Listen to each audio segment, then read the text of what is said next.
আসসালামু আলাইকুম। আজকের ওয়ালাইকুম প্রেজেন্টেশন আসসালাম। নেব আমি আহ, Ashraf Sujon, next leaders 23 front end developer. আজকে আমাদের টপিক হচ্ছে রিয়েক্ট। রিয়েক্ট নিয়ে অনেকদিন যাবতই কাজ হচ্ছে, তো আমার ক্ষুদ্র জ্ঞানে যতটুকু সম্ভব আমি এক্সপ্লেন করার চেষ্টা করব। রিয়েক্ট সুজন, আসলে কি?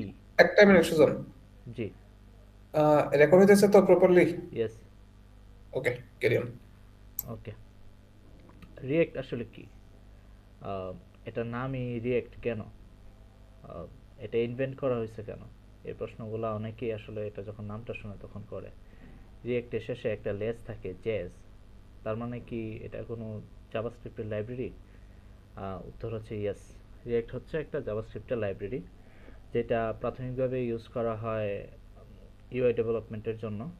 আমরা যখন ব্রাউজারে কোনো একটা ইউজার ইন্টারফেস দেখি। আহ, আচ্ছা, এক সেকেন্ড, আমি আমাদের গেস্টকে অ্যাপ্রুভ করি। ওকে, আমরা আবার ব্যাক যাই। রিয়েক্ট ইউজ হয় ইউআই বিল্ড করার জন্য। আহ, এটা ফ্রন্ট এন্ড একটা লাইব্রেরি।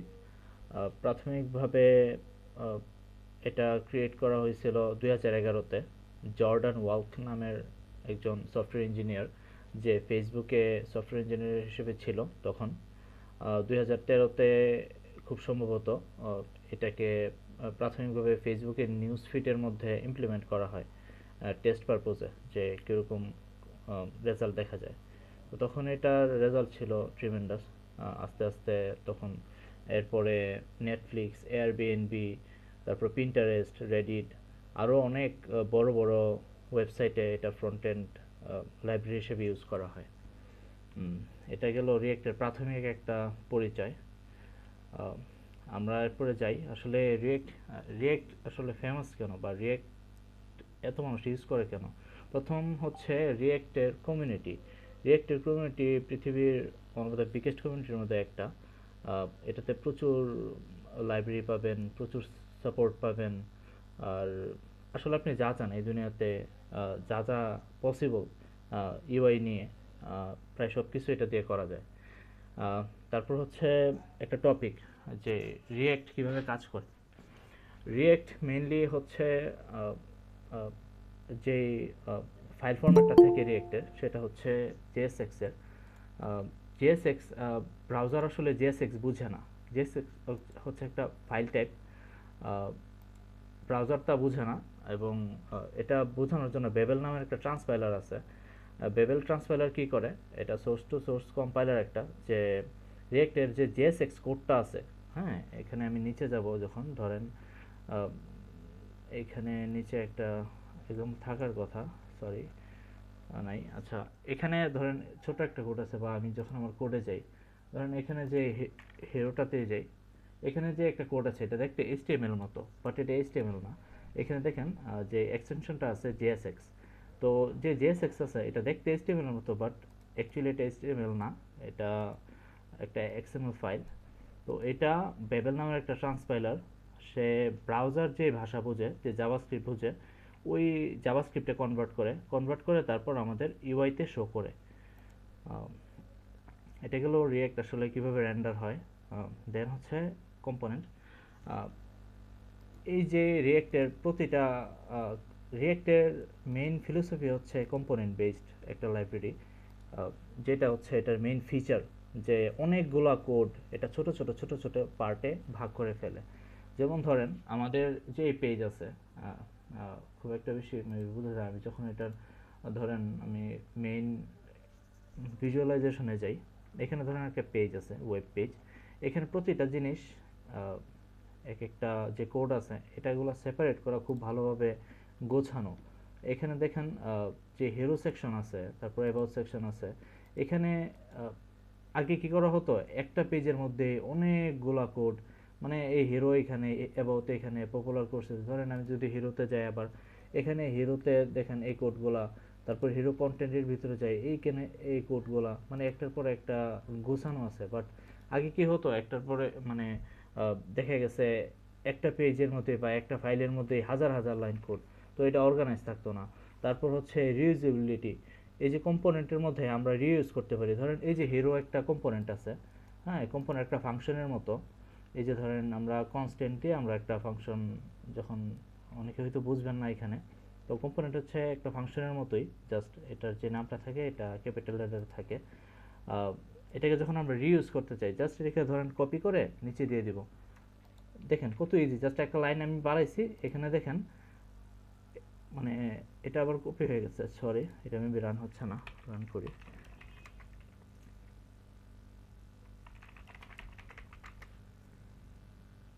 ওকে, এই দেখেন প্রথমে একটা হোম আছে, আবার একটা হোম হয়ে গেছে, জাস্ট আমার একটা লাইন কোডের জন্য। এটা হচ্ছে রিয়েক্টের মেইন ফিলোসফি, যে আহ, মানে ছোট ছোট চেঞ্জেস দিয়ে আপনি বড় বড় কাজ করে ফেলতে পারবেন, বারবার রিউজ করতে পারবেন আপনি যতবার চান। আপনি যতবার ধরেন 4বার চাইছেন, আপনি 4বার এটাকে কপি করতে পারবেন, নো ইস্যুস। এটা হচ্ছে রিয়েক্টের মেইন ফিলোসফি, যে রিউজ করা যায়, কোড অনেক কমে আসে, অনেক অর্গানাইজড থাকে। এটা হচ্ছে রিয়েক্টের কম্পোনেন্টের ব্যাপার। তারপর হচ্ছে প্রপস। প্রপস হচ্ছে একটা কম্পোনেন্টে থেকে আরেকটা কম্পোনেন্টে, ধরেন একটা প্যারেন্ট কম্পোনেন্ট থেকে চাইল্ড কম্পোনেন্টে যখন ডাটাগুলো ট্রান্সফার হয়, আমরা প্রপসের মাধ্যমে সেই ডাটাগুলো ট্রান্সফার করতে পারি। এটার মাধ্যমে আসলে ধরেন রিউজেবিলিটি বাড়ে। তারপর কোনো ধরনের উম, মানে এত বেশি কোড বেশি বাড়ে না আর কি, অর্গানাইজ থাকে জিনিসগুলো। লাইক এখানে দেখেন আমরা একটা গ্রিটিং নামের ফাংশন একটা ক্রিয়েট করছি, গ্রিটিং নামের একটা কম্পোনেন্ট ক্রিয়েট করা হয়েছে। এখানে যে অবজেক্টের মতো থাকে এটাই হচ্ছে এটার প্রপসটা আর কি। এভাবে আমরা প্রপসটা নিই। আমরা এখান থেকে অ্যাপ ফাংশন থেকে গ্রিটিং যে কম্পোনেন্ট আছে এটাকে কল করতেছি, কল করার পরে এখানে নেম নামের একটা প্রপার্টি দিয়ে রিয়েক্ট যে ভ্যালুটা আছে এটাকে পাঠিয়ে দিতেছি, আর এখানে হ্যালোটাকে রিটার্ন করতেছি। এখন এটার আউটপুট কি হবে, এখান থেকে যেহেতু কল করতেছি, কল করার পরে এখানে প্রপস হিসেবে এটা আসতেছে, এখানে এটাতে নিচে অ্যাক্সেস নিতেছি কার্লি ব্রেসেসের মাধ্যমে, এবং এই যে এটা এই গ্রিটিং যে কম্পোনেন্টটা আছে রিটার্ন করতেছে হ্যালো রিয়েক্ট। রিয়েক্ট কীভাবে আসতেছে, এখানে আমরা নেমের প্রপের ভ্যালু দিছি রিয়েক্ট, আর এখান থেকে রিয়েক্টটা নিচে আসতেছে, দেন এটা রেন্ডার করতেছে হ্যালো রিয়েক্ট। তো এই হচ্ছে প্রপস। নিচে আমরা প্রপসের ব্যাপারে টুকটাক আরও আলোচনা করব। দেন হচ্ছে রিয়েক্ট হুকস। রিয়েক্টের ওয়ান অফ দ্য বেস্ট ফিচারের মধ্যে এটাও একটা, যে রিয়েক্টের হুকগুলো, যে এগুলো হচ্ছে কাইন্ড অফ স্পেশাল ফাংশনস, যেগুলা বারবার ইউজ করা যায়, রিইউজ করা যায়। ধরেন আমরা পার্টিকুলার একটা জিনিস আমরা এপিআই থেকে ফেচ করব, যদি এখানে কেউ ফেচ বুঝেন, বা কোনো একটা জায়গা থেকে আমরা ডাটা নিয়ে আসবো, তো একটা আমরা রিইউজ করার মতো একটা ফাংশন হুকের মধ্যে রেখে দিতে পারি। তারপর ওই হুকটাকে কল করলেই বারে বারে ওই ফাংশনটা আসবে, আমাদের বারে কোড লিখতে হবে না। তো একটা জায়গা থেকে বারবার আমরা নিয়ে আসতে পারবো ওই ভ্যালিউগুলা বা এপিআই থেকে ডাটাগুলা। এখানে কিছু এক্সাম্পল আছে হুকের, এখানে জাস্ট তিনটা আছে, use state, use effect, use context, এগুলো একটু ফেমাস। এছাড়াও ইউজ মেমো, এরকম এরকম, বা আপনি নিজেও কাস্টম হুক বানাতে পারবেন। নর্মালি হুকের যে সিনট্যাক্স আছে তা স্টার্ট হয় ইউজ দিয়ে, এরপরে আপনি যে নাম দেবেন, ধরেন কথার কথা ইউজ রিয়েক্ট, কথার কথা এমনি দিলেন, বা একটা কাজ করতে, একটা সাইকেলিং করতেছেন বা কোনো একটা কাজ করতেছেন, ইউজ সাইকেলিং, এরকম কিছু যা ইচ্ছা আর কি, আপনার যেটা সেন্স মেক করে ওইটাই দেওয়া যায়। দেন আমরা মুভ অন করতেছি কনটেক্সট এপিআই। কনটেক্সট এপিআইটা কি, বা এটা ক্রিয়েটিভ হয়েছে কেন? কনটেক্সট এপিআইটা হচ্ছে, আমরা একটু আগে প্রপের ব্যাপারে জানছিলাম, প্রপ কীভাবে কাজ করে। ধরেন এখানে ধরেন অ্যাপ্লিকেশন একটা প্যারেন্ট প্রপ, প্যারেন্ট কম্পোনেন্ট, এর ভিতরে আছে হেডারের কন্টেন্ট, এর ভিতরে আছে ব্লগ, এর ভিতরে আছে ব্লগ পোস্ট। তো আমি যদি অ্যাপ্লিকেশন থেকে একদম গ্র্যান্ড চাইল্ড যেই কম্পোনেন্ট আছে অথর অ্যাভাটার, এটাতে যদি আমি ওই প্রপটা বা ওই ভ্যালিউটা এখান থেকে এটাতে ট্রান্সফার করতে চাই, তাহলে প্রতিটার মাঝখান দিয়ে আমার নিতে হবে, প্রতিটার একদম মাঝখান দিয়ে প্রথমে যাবে কন্টেন্টে, তারপর ব্লগে, তারপর ব্লগ পোস্ট, তারপর অথর উইজেট, তারপর গিয়ে যাবে অথর অ্যাভাটারে। বাট কনটেক্সট এপিআই এর ফিলোসফিটা হচ্ছে এরকম, যে আপনি একটা জায়গার মধ্যে একটা কনটেক্সট ক্রিয়েট করবেন, ক্রিয়েট করার পরে যে মেইন অ্যাপ্লিকেশন আছে বা প্যারেন্টটা আছে, একদম প্যারেন্ট, ওইটাতে ওইটাকে র্যাপ আপ করবেন ওই কনটেক্সটটা দিয়ে। তারপর আপনি যে কোনো জায়গা থেকে ওইটার ডিরেক্টলি আপনি অ্যাক্সেস করতে পারবেন ওই ডাটাটাকে। লাইক ধরেন এখানে অ্যাপ্লিকেশনটাকে থিম প্রোভাইড দিয়ে র্যাপ আপ করার পরে আপনি এই যে গ্র্যান্ড চাইল্ড যে কম্পোনেন্টগুলো আছে এগুলোর থেকে যে কোনো একটা কম্পোনেন্টে আপনি অ্যাক্সেস করতে পারবেন। ধরেন অথর অ্যাভাটার থেকেও ডিরেক্ট, এখানে বিষয়টা এরকম না যে প্রথম কন্টেন্টে যেতে হবে, ব্লগে যেতে হবে। এখান থেকে ডিরেক্ট আপনি জাস্ট ইউজ কনটেক্সট নামের এই যে এখানে একটা হুক দেখতেছেন, ইউজ কনটেক্সট নামের একটা হুক ব্যবহার করে ওই কনটেক্সটটাকে কল করে আপনি ডাটা নিতে পারবেন। নিচে এক্সপ্লেন করা আহ, আমি ওকে, আই গেস এটা বুঝতে পারছেন। এরপর হচ্ছে use state and use effect. এটা হচ্ছে বহুল ব্যবহৃত দুইটা হুক রিয়েক্টের, মানে রিয়েক্ট মেনলি চলে আসলে এইগুলোর উপর। তো ইউজ স্টেট কি? ইউজ স্টেট হচ্ছে মানে একটা স্টেট, রিয়েক্টের মধ্যে একটা স্টেট ভেরিয়েবল, যেটা আসলে ধরেন এটা চেঞ্জ হলে রিয়েক্ট, ধরেন এই দেখেন এটার হচ্ছে সিনট্যাক্স হচ্ছে এরকম। ইউজ স্টেট থাকে, একটা হুক থাকে ইউজ স্টেট নামের, যেটা একটা ফাংশন রিটার্ন করে, সেট ফাংশন। আর এটা হচ্ছে এটা একটা ভেরিয়েবল থাকে, আর এটাতে যে কল করার সময় ধরেন যে কোনো একটা ইনিশিয়াল ভ্যালু দেওয়া হয়, এখানে ইনিশিয়াল ভ্যালু হচ্ছে জিরো, যে কোনো একটা ইনিশিয়াল ভ্যালু দিতে পারবেন আপনি, সমস্যা নেই। তো এটা কি করে আপনার, যখন আমরা এই রিয়েক্ট, আমরা যে বলি রিয়েক্ট, এটা কেন রিয়েক্ট বলে আসলে, মানে এটা রিয়েক্ট করে।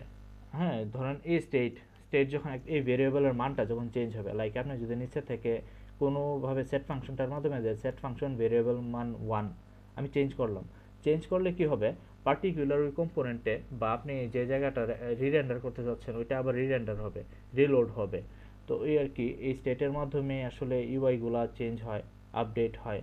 আম, আমাদের রিয়েক্টের ম্যাক্সিমাম কাজই করা হয় স্টেটের উপর বেস করে। দেন হচ্ছে ইউজ ইফেক্ট। ইউজ ইফেক্ট হচ্ছে একটা হুক, যেটা আমাদের যে ব্রাউজার অনেক সাইড ইফেক্ট হয় বা ওইগুলা হ্যান্ডেল করে বা পারফর্ম করে। যেমন ধরেন আমরা যদি ফেচিং ডাটা বুঝি, যে কোনো একটা জায়গা থেকে ডাটা নিয়ে আসা, হ্যাঁ, কোনো একটা স্টেটের উপর ভেরি করে, বা জাস্ট প্রথমে যদি আমি চাই প্রথমে কোডটা রান হবে যে ফাইলগুলো আছে, ধরেন এখানে যে ফাইলগুলো আছে জাস্ট প্রথম রান হওয়ার পরে, পার্টিকুলার একটা কম্পোনেন্ট রান হওয়ার পরে আমি দেখি এখানে ইউজ করা আছে কিনা। আচ্ছা, ইউজ করা আপাতত দেখতেছি না। লাইক ধরেন প্রথমেই রেন্ডার হওয়ার পরে আপনি একটা ডাটা আনতে চাচ্ছেন, তখন আমরা ইউজ ইফেক্টের মধ্যে এখানে দেখেন সিনট্যাক্সটা দেখেন, ইউজ ইফেক্ট একটা ফাংশন, ফাংশনটাকে আমরা কল করতেছি, নিচে ভিতরে যা যা কোড থাকে যে আপনি কি করতে চান এটার ভিতরে, আর এটা কখন করতে চান, এটা হচ্ছে একটা ডিপেন্ডেন্সি অ্যারে। এটার এই যে কমার সেপারেটেড হয়ে একটা অ্যারে দেওয়া থাকে এখানে, এর মধ্যে আপনি যে ভ্যালুটা দিবেন বা স্টেটের মানটা দিবেন, ওই স্টেটের উপর ভেরি করে ইউজ ইফেক্টটা বারে বারে রিলোড হবে। লাইক ধরেন আমি এখানে সেট ফাংশনটা যে ভেরিয়েবলটা আছে এখানে ভেরিয়েবলটা দিলাম, তখন সেট ফাংশনকে কল করে আমি এটাকে চেঞ্জ করলাম, যখন যখন চেঞ্জ হবে তখন তখনই ইউজ ইফেক্টটা রান হবে আমাদের এই কম্পোনেন্টে। তো কম্পোনেন্টে রান হলে কী হবে, আমাদের যে এখানে ধরেন যে একটা কাজ করতে চাইছি, লাইক যে কোনো কিছু হতে পারে, একটা ডাটা আনতে পারি আমরা যে কোনো এপিআই থেকে। আমরা যদি কোনো জায়গা থেকে এপিআই থেকে ডাটা আনি, তখন যখন যখন আপনি আপডেট করবেন এই ভেরিয়েবলের মান, যদি এখানে ডিপেন্ডেন্সি এরাতে দিয়ে রাখেন এই ভেরিয়েবলের মান বা যে কোনো ভেরিয়েবলের মান যেটা স্টেটে আছে, ওই স্টেটের উপর বেস করে এটা বারে বারে রিলোড হবে। ঠিক আছে? আর তাছাড়া ধরেন আমরা যদি এই ডিপেন্ডেন্সি এরিয়াটাকে খালি রাখি, খালি রাখলে তাহলে হবে কি, প্রতিবারই প্রাইমারি একবারই এটা রেন্ডার হবে, রেন্ডার হলে যা যা দরকার, যে যে সাইড ইফেক্ট দরকার ওইগুলা পারফর্ম করবে। তো এই হচ্ছে রিয়েক্টের প্রাথমিক ধারণা। আমি জানি না আসলে আমি কতটুকু দিতে পারছি। এই আর কি, আসিফ ভাই। হ্যাঁ, প্রেজেন্টেশন ভালো ছিল। এখন হচ্ছে কোশ্চেন আসতে হবে ইন্ডিভিজুয়ালি, সবাই সবার ইন থেকে একটা একটা করে কোশ্চেন করুক। জি ভাই, এটা নেওয়ার পরে প্লিজ। হিমেল ভাই একটা কোশ্চেন করেন। আমি মাঝখান থেকে ঢুকছি তো ওই মাঝখানে কোশ্চেনটা করেন ভাই। আপনার কোশ্চেন তো ভাই মাঝখানে ইন্টারেস্টিং হবে, যেহেতু মাঝখান দিয়ে ঢুকছেন। না, আমার কোনো কোশ্চেন নাই এর মধ্যে। বেঁচে গেছেন, দেশ ওজন। এই ইঞ্জিনিয়ার বাবু কই? আসি ভাই, আসি, আমি আসি। একটা কোশ্চেন করো, সাংঘাতিক কোশ্চেন। ভাই সহজ কোশ্চেন, সহজ। আচ্ছা। আহ, আশরাফ ভাই না? জি ভাই, সুজন। আচ্ছা ভাই, আমরা তো এই যে কনটেক্সট টিপে এটা ইউজ করলাম, ঠিক আছে। জি ভাই। কনটেক্সট টিপে এটা মূলত ইউজ করে আমরা যে নেস্টেড, যখন আমাদের মাল্টিপল প্রপস যখন আমরা পাস করি সেই ক্ষেত্রে জি জি। হ্যান্ডেল করে না। তো এখন কথা হচ্ছে আমরা এটা ছাড়াও তো অন্য একটা ভাবে পাস করতে পারবো, এটা মূলত হচ্ছে ওইটা, ওই জিনিসটা কি আসলে, মানে আমাদের কি মেইন পারপাস কি কনটেক্সট টিপে যে আমরা ওইটা সলভ করতে পারি, নাকি অন্য কোনো ওয়েতে আমরা সলভ করতে পারি? হ্যাঁ, অন্যান্য থার্ড পার্টি লাইব্রেরি আছে, যেমন জাস্ট আছে, এরকম গুলো দিয়ে আমরা এই এটার সলিউশন করতে পারি। মানে এই হ্যাঁ, আমরা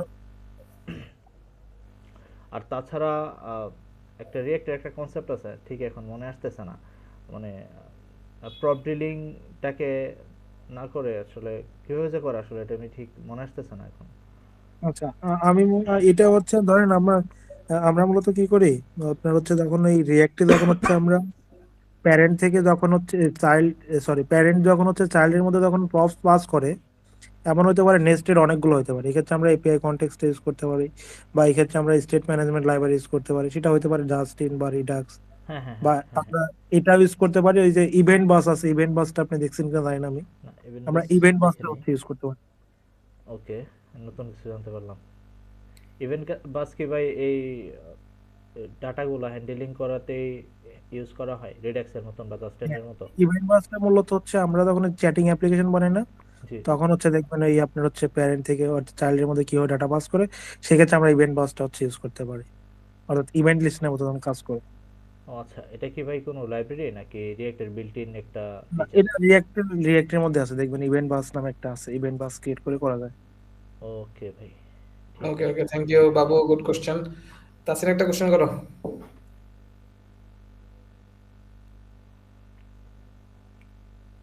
তাসিনের পরে ফাহিম।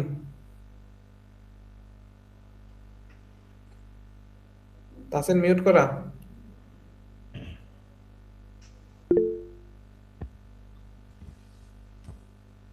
বাবু ভাই প্রো। তেমন কোনো কোশ্চেন নাই আপাতত।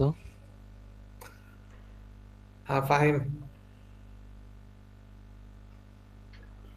Uh, it's not really like connected to the coding, but in the React.js website, it recommends you to use a framework built on top of React to actually do the coding, not React.js by itself.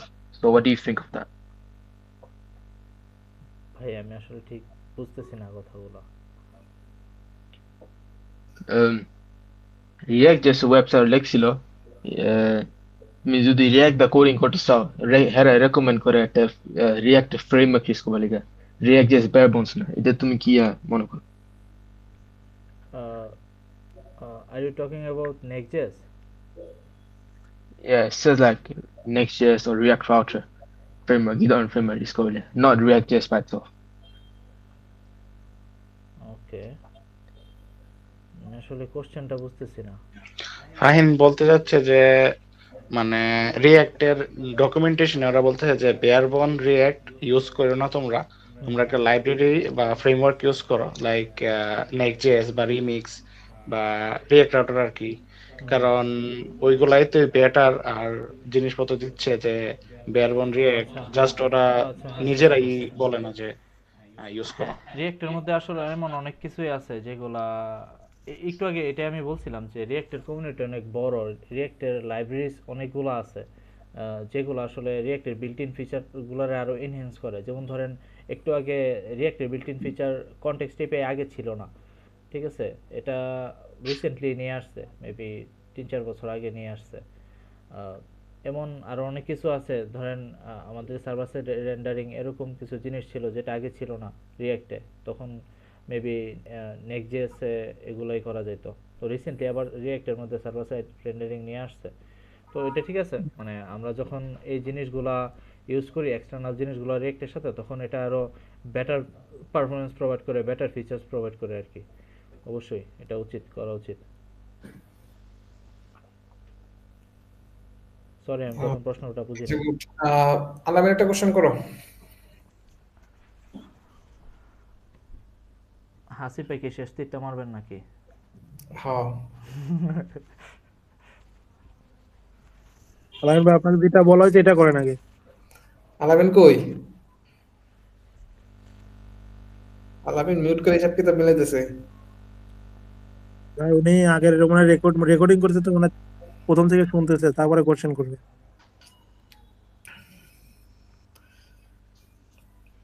আচ্ছা সুজন, এই রিয়েক্টটা তো হইতেছে একটা library, তাই না?